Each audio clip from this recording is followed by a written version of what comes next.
Hello, everybody. Welcome to the 2021 Wild Card Picks. I guess that's just the way to do it. It's Adam Rank here, alongside a Doc Ross, and he has the machine.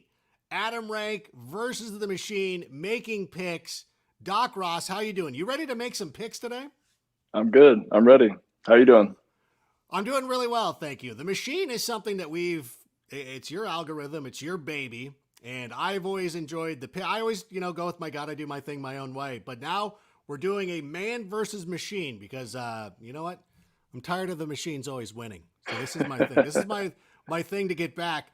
One of the first things that I want to go with, let's just start right off the top with the Bills Colts. That's the early morning game. This is usually when we watch the Texans. That Saturday morning game is usually the Texans. How you feeling about the Right. Bills? How you feeling about the Bills this season?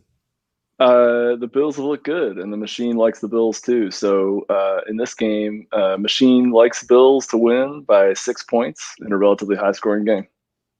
Why is it picking the Bills? What is the algorithm telling you? What are the key points that the machine is pulling out of why the Bills should win this game? Yeah, it looks at everything. I mean, I try and give it as much statistics, record, like anything I could possibly give it about how the Bills have performed this year and any other year. But this year in particular, when the Bills are at home, obviously they've had a good record. They did well at the end of the season. And when they're at home, they allow very few rushing yards. So that stood out as something that I think the machine really liked. Yeah, Jonathan Taylor's coming off a game where he had over 200 rushing yards, a pair of touchdowns, I believe it was. So that's going to be a tough one for them. But as you said, the Bills have won 6 consecutive games going into the playoffs, 56 points in what was kind of a meaningless game. Is a high point total like last week when they score 56 points, does that impact the machine greatly, yes or no? It does. So the more recent the data, the more it impacts the machine. So like last week's games are more important than week one or week two or whatever. So it looks at a bunch of the games going back in time, but yeah, so that'll weight it a little bit. And so the total I have in the game is 54, Bills 30, and Indianapolis 24. Okay, well, mine's pretty close because I have the Bills winning 32-25 in this one. Obviously, again, I'm with you. I think that his teams are playing better down the stretch. And it's something that I do when I'm playing fantasy or analyzing fantasy. A lot of people get too hung up in season long stats like, hey, this team's allowed the most points over the entirety of the season. But that was 3 months ago, and these teams change so much. So I always like to look at the most recent data, whatever. I don't know. I don't even know how. Like I'm this many years old, and I still don't know how to pronounce that word correctly. Data, I think it is. So some nerd's probably in the chat right now, just lighting me up. Like, Rank, how do you Yeah, not even know this? But I yeah. do. No, I But I look. We look at it, or I look at it the same way with the machine. Is yeah, waiting the more recent data I think is the best strategy. Yeah, and so they've been on fire, 6 consecutive wins. Josh Allen had 3 passing touchdowns in the last game. In a game when people are like, is he even going to play? Like, should I sit him? Because for fantasy wise, people are like, should I sit this guy? What do we do? He had 3 touchdown passes. He finished with 37 touchdowns through the air this season, 8 on the ground. The 3 previous quarterbacks who finished the year with at least 35 passing touchdowns and at least 7 rushing touchdowns, all three of them, Steve Young, Cam Newton, Lamar Jackson last year were the MVP. Now, unfortunately, that's going to Aaron Rodgers because people love Aaron Rodgers, and anytime they can vote for him to be MVP, they're going to do it. But I He think threw a Josh lot of Allen, touchdowns. he whatever. Josh Allen was involved in a lot of touchdowns too. So we both like the Bills in this one. I will say this about the Colts though. The Colts have won 4 out of their last 5 to get to this point. They scored 24 points at least in all 5 of those games, which is why I have the Colts scoring 25 in this one. Their last loss was 28-24 to the Steelers in week 16, a game they were leading. So I don't know. I think of Phil Rivers and people will make fun of him, but the last time he was in the playoffs, they went to Baltimore and won a playoff game, even though they had lost at home to them. Well, Chargers don't really play at home, but you know what I'm saying? Like they went on the road and beat Baltimore. So I don't want to be so dismissive of the Colts, but I do think that the Bills are just the hottest team in football, right? Yeah. Like bar I, none. I don't think there's any team better. Yeah, I agree, but I wouldn't either. Indianapolis, as of late, when they're on the road, they do very well rushing and very well with total yards. So that'll be a little bit of an interesting matchup. Okay, so Rank and the Machine are simpatico on the Yeah. Bills and Colts. Let's move to the middle game of Saturday. Seahawks, Rams. What does the machine think for this one? It's a really interesting game statistically because these teams, the things that stood out to the machine are very similar for both. When Seattle's at home, they control time of possession very well and they allow very few yards. And when the Rams are on the road, they do the exact same thing. So control time of possession and allow very few yards. But nonetheless, machine maybe because of the home field advantage, like Seattle to win here, 25-19, so by 6. So, a big game. That's a big. It's a Yeah, big. yeah. I didn't want to say spread because that's not what I was talking about. I gotta be Well, careful. I was talking about but a wider margin than I think a lot of people might believe. yeah. So the machine does like Seattle in this one. I like Seattle as well. I have them winning this one 22-20 in this contest. And I think what it comes down to is the quarterback situation. I don't think that it's terrible that the Rams might have to go with John Wolford. I said this in our fantasy live show where I really did like Wolford last week. I thought the Rams were going to win outright. I told everybody that. I thought Wolford would play maybe a little bit better. His first interception was brutal, and it was like, oh my God, this guy's going to make me look atrocious. But he rallied. And the one thing that I really liked about him was his ability to scramble outside of the pocket. And now you're looking at Sean McVay's offense. And if you think that they could get a quarterback who can scramble a little bit, like a guy who's got a little bit more mobility, maybe a little bit better than John Wolford, like I honestly fear that Mitch Trubisky will end up getting cut, signed by the Rams, and he becomes a superstar. Because Sean McVay's probably, I think Sean McVay's the best coach in the NFL. So, I mean, I know it's tough. Like Belichick's been doing it for years, but Sean McVay's also been doing pretty well. He So, seems to know what he's doing. yeah, absolutely. The one reason, though, that I have this one being closer, though, than maybe most people are thinking, because as much as we talk about Sean McVay's offense, it's really the defense that makes the Rams a dangerous team in the playoffs. And in the two games that Seattle has played against the Rams this season, they averaged 18 points per game, 312 and a half total yards, and Russell Wilson was sacked 11 times in these two games. Outside of games against the Rams, they averaged 30 points per game. They were averaging 377 yards per game. They weren't getting sacked. So for me, I think this is very interesting. I think Seattle is a team that's getting overlooked an awful lot in the NFC, and this is going to probably be their biggest test. And if they get past the Rams, a team that has really done a great job against them, they've done great against Russell Wilson, this could be some trouble for them. Yeah. Yeah. Maybe it's the home field, maybe it's the familiarity, but machine does like Seattle. Yeah, and the one thing too is I love the mobility of John Wolford, but I really fear that Jamal Adams is going to end him. Wolford was trying to end runs like he was Eric Dickerson. He was like trying to truck dudes, and I'm like, do not do that next week against Seattle. Hopefully they sit down. Hopefully they sit down with him, and they're like, bro, it's a run out of bounds. Or slide. You don't have to take on these tacklers. And you know what's funny? I will tell you this, Doc. If Jared Goff plays in this game, I like Seattle even more. That's how weird it is. That's which way I'm going. So we both like Seattle. You're going to go with the wider margin. I have 42 total points. I don't know what that means to anybody. I have 42 total points. I'm looking at 44. Okay. I don't know what that means to anybody. This is for listen, there's a lot of NFL products, a lot of pick'em games and whatever. I'm just telling you, I'm just putting it out there, what I think, what I see. And so we'll move on to the Buccaneers against the Washington FT. Obviously, Washington got into the playoffs with a win over the third string quarterback of the Eagles. A quote unquote win. Yeah. Yeah. I will say now can I say that you're in the metro area? You're in DC. You can, yeah. The football team. I'm not going to give out your address, but you're in.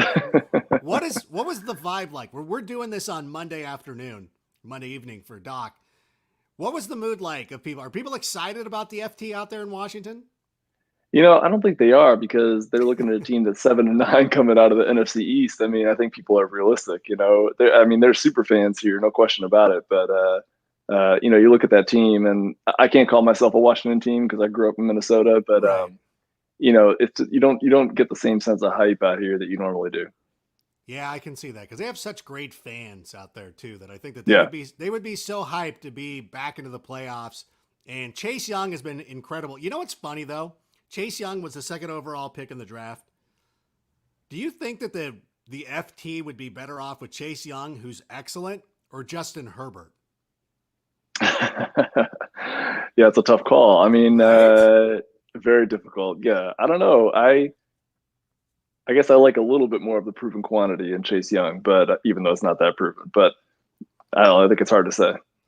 Yeah, he's a different. Yeah, Chase Young is definitely a difference maker, and it'll be interesting because San Francisco's kind of in a similar boat as well, where they got Bosa, they Right. got Nick Bosa, and it's like it's so great. It's such a difference maker to have those guys. But if you could have Justin Herbert, as if I could take that one step further, because I know that the Los Angeles Chargers fired Anthony Lynn on Monday.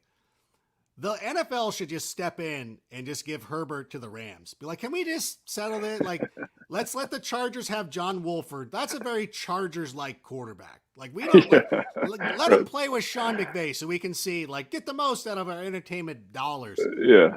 Yeah. Like if you had Bill Burr in your series and you didn't have him cracking jokes, it's like we're kind of wasting it here. Although he was very good. He was very good in The Mandalorian. I don't know if you're a huge fan of that show or not.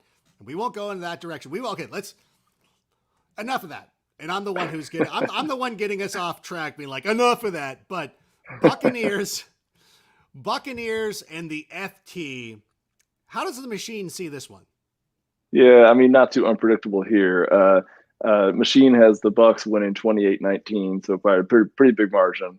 And I don't think it's any surprise. I mean, you look at the record of Washington, they came out of the NFC East, and Tampa Bay looks pretty good actually. When they're on the road, they get a lot of yards and they don't allow very many rushing yards. So they're a good road team, and the machine thinks they'll do pretty well.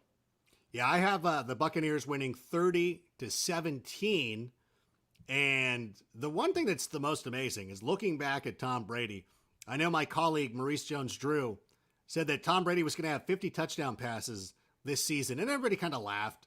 And he didn't really get close to that, but he had 40. He had 40 touchdown passes. Yeah, And yeah, the oldest player in NFL history with 40 touchdown passes joined Peyton Manning as the only players in NFL history to throw 40 plus touchdown passes with multiple teams. And of course, Tom Brady's much further along in his career than Peyton Manning was. And so I look at that, and so I know that we kind of laughed at MJD's 50 touchdown prediction. I think him hitting 40 was kind of in line with the spirit of it, to where like I kind of give MJD a lot of credit for that. Like I would say that you got that prediction right. Like it wasn't the absurd number, but the spirit of what you were talking about, how Tom Brady was going to continue to dominate. And of course, there came a game against the New Orleans Saints where he didn't do anything. And I know that fantasy wise, he had 2 points. He had 2 fantasy points. It was atrocious. Since that time, which I believe it was week 11, Tom Brady has had at least 2 touchdown passes in every game. A lot of times he was getting 350 plus passing out. The only time he didn't get that many yards is when they just started pulling him out. That game against Detroit, they just didn't need him to throw that much. There was another game where I think it was the Vikings game where he ended up around 200. Sorry, he ended up around 199 and 2 touchdowns, and Leonard Fournette scored 2 rushing touchdowns, which kind of like he should have just been selfish at that point, but like I'm throwing the ball at Leonard, yeah. like I'm so afraid. So I look at all the numbers that are coming in with both these teams. The Buccaneers have a plus 8.6 points differential per game, which is their most since 2002 when they won the Super Bowl. Their average margin of victory this season has been just over 17 points. So I don't think that we're not giving them enough credit here because I have them 30-17. It should be 34-17 if we went by Yeah. the numbers. And the Buccaneers finished the season averaging just over 30 points per game, which is a franchise record. They finished the regular season with 7 consecutive games with at least 24 points, the longest such streak in club history. Now, I look at the Washington FT defense, and I'm curious why the machine still, maybe you can walk me through it a little bit. Now, Washington has a strong defense, and they've held down some teams, and they've allowed just 21 touchdown passes this season. The one thing when I was factoring in my analysis here is I was like, well, they're playing the NFC East. So they had 6 games against dog-ass teams. So that's got to factor in. And I noticed a lot of good teams that they played were getting close to 30 points per game. I think the Rams did it. I think some of the better teams that they played were scoring on this defense. So to me, it didn't seem too outlandish to give Tampa Bay 30 points. Why did the machine kind of feel that way as well? Well, I think it's something similar. So when we look at the statistics for any particular team, it's their statistics against a particular opponent. So it's just what you said. So when you look at how Washington has performed in any particular statistical category, we look at the quality of the opponents as well. So the fact that they have a fairly good defense against relatively weak teams is going to give them less weight than a team that came out of a good division. And then you look at Tampa Bay, just like you said, scoring a lot of points, putting up a lot of yards, especially on the road. And Tom Brady can still play the game, I heard. So, yeah, the machine's too smart. Like I thought, I'm trying to outsmart the machine. Like I want to look like the hero here who's saving humanity, but it feels like. But I guess we're on the same page here. There wasn't too much variance of anything that we're talking about here. I'm just thinking that the Rams Seahawks game is going to be a little bit closer, but we seem pretty simpatico with everything so far. Before we move to the Sunday games, I will say there will be one game where we're not going to agree, and it's the obvious one that you guys are all waiting for. It'd be like, okay, Rank, you're not going to pick the Bears to win, are you? You'll have to see here in a moment. I did want to take a moment, though. We have comments, and I bet they're all about you're a clown. So, yeah, oh my gosh, there's people saying bear down. We're they're making fun of how we look because we're both wearing hoodies. Seth, what's up, dude? That's legitimate. They're all Seth. So, and it's some Bears fans. So Seth is like, all right, cool. Like, he's hanging out. So we appreciate the comments. You do deserve it. Listen, I'll talk about the Bears a little bit more when we get there because I have some thoughts about this. And I think the majority, we'll spend more time on that game than we probably should. But it's something I'm passionate about, Doc Ross. Believe me, I know it. What do you want from me? Nothing more. All right.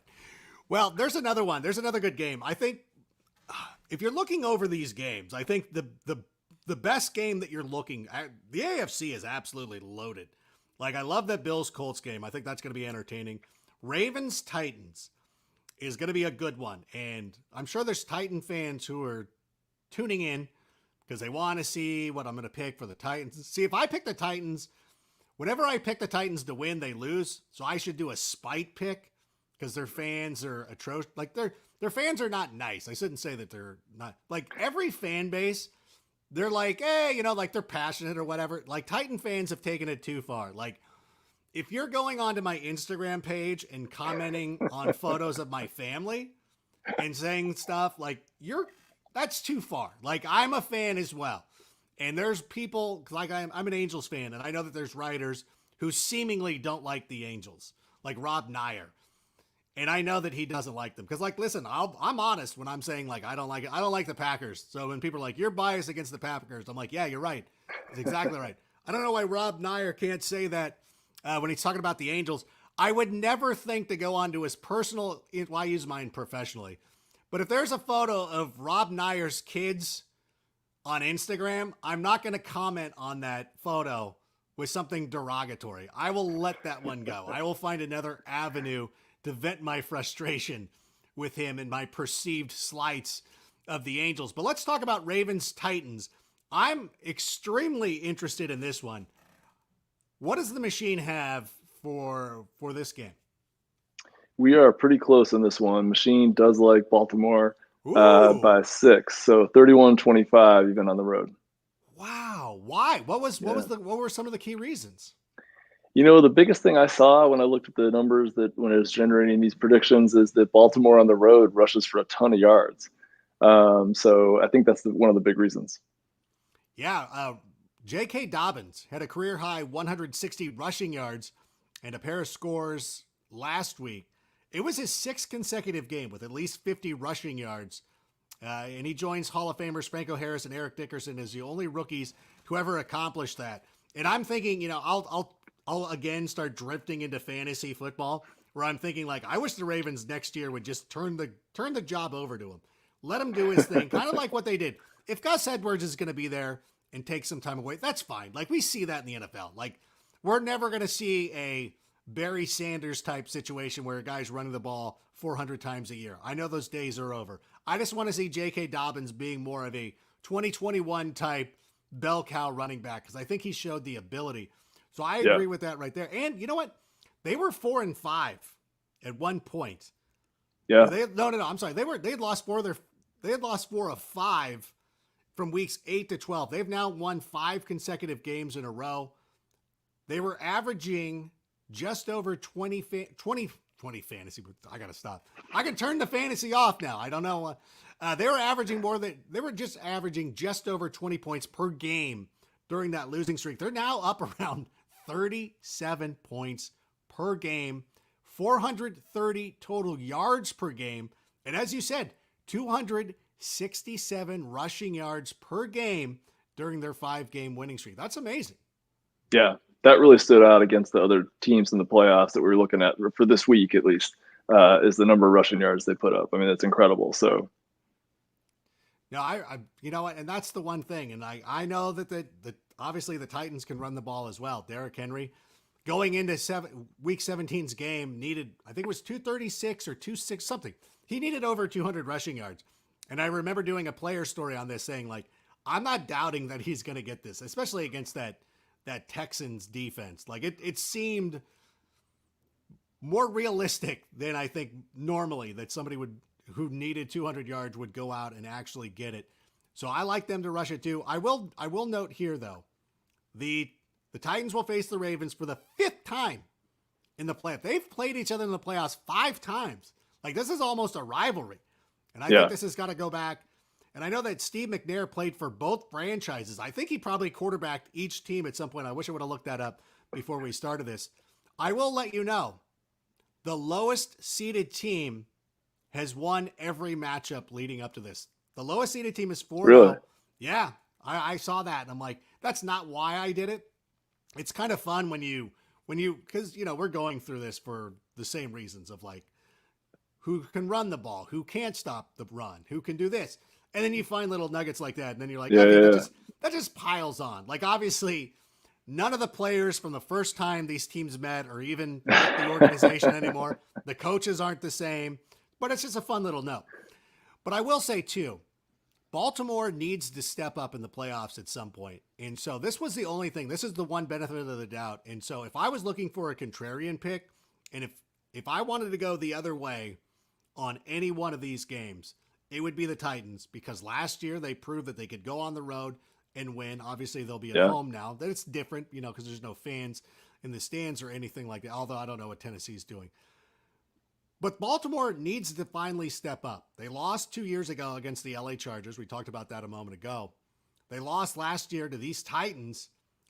And last year they looked amazing last year. I mean, everybody thought they were. I mean, that was crazy. A lot of people had them as a Super Bowl pick. I mean, not me. I had the Chiefs winning the Super Bowl. Go back, because I'm filming our thing for the NFL UK tomorrow on Tuesday. Last year, I picked the Chiefs to beat the 49ers in the Super Bowl for the play, just starting from the playoffs. And not a lot of people were giving the Chiefs credit, because I know I get memed a lot. Like, hey, this prediction you made in April was wrong. You're a clown. Like that kind of stuff. But I did get the playoffs right last year. But I do think that if there's one team, that was more of a humble brag than me trying to give you an aside. The Titans have scored 40 points in a game 5 times this season.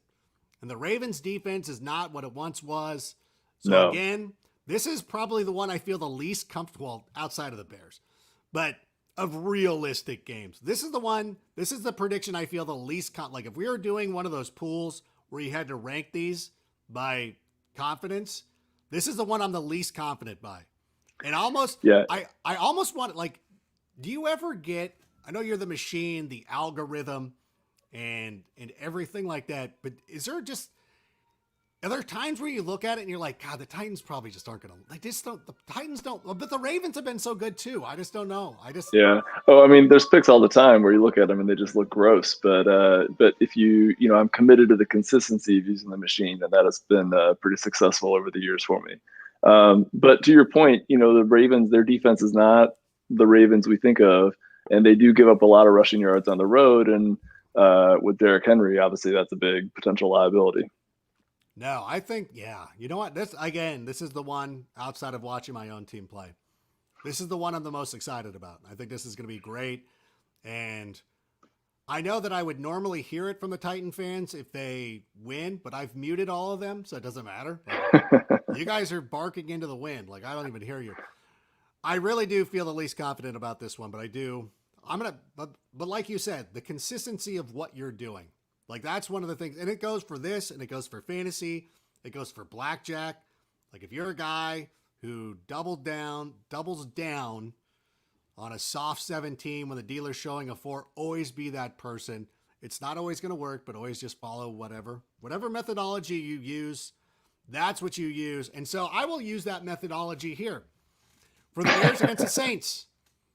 What is the, okay, listen, I'm picking the Bears to win. I'm not going to pull out a granule of like, here's the real key, other than I'm a homer. I'm rooting for the Bears. I will say, listen, no Mike Thomas. That's kind of a game changer. Alvin Kamara, this game's on Sunday. They couldn't put this game on Saturday. Oh no, it's conveniently on Sunday. So hopefully Alvin Kamara can play. Dude, still, you know what? This is a different team. And so I do believe, and of course, if Roquan Smith, we'll have an injury update on Wednesday. If you're watching this later in the week, you might be like, hey, idiot, Roquan Smith's out. Okay, as we're doing this, Matt Nagy gave an update on Monday. He doesn't know. I still think that Chicago has a chance because this is a different team that's beaten the Bears over the last couple of years. The Saints have not played well in the playoffs. The NFC North has played really well against the Saints in the playoffs. Last year, Minnesota went down there and handled their business. So I don't know. I don't know how the Saints are feeling about this one. There's a lot of things going on. And whether Alvin Kamara plays or not, I think the Bears have a pretty good chance. It would set up a Bears third game against the Packers, so I don't know how hype I am about that. But I'm in the playoffs, baby. I'm just going to sit here and enjoy it. And you know what? And for anybody who's like, hey, did you thank the Rams? Did you thank the Cardinals? You know who I thanked? I thank the Chicago Bears for winning the required number of games to qualify for the postseason. That's who I'm thanking. But let's get to the non-biased. Let's get to the machine, the cold machine. Is there an actual machine, by the way? Because I think I would feel, if we had a villain to root against, I think I would feel a lot better than this. Yeah, that would be a lot better if we had some sort of actual machine. My laptop is the machine, I suppose, but yeah, it just runs on my computer. Okay, well, we can work on getting an actual machine together. We got to get the Hollywood prop department together, and we will. My kids make great machines out of boxes. Yeah. Yes. Well, I can do that. I need the kids to work on that. They made a breakfast making machine, so maybe I can see right. Waffle maker, pancake maker, everything. You let them know that Uncle Adam needs them to make a machine, and the next time when we do this next week, we'll have hopefully whatever. But what is the machine though? What is the machine spitting out for this game though?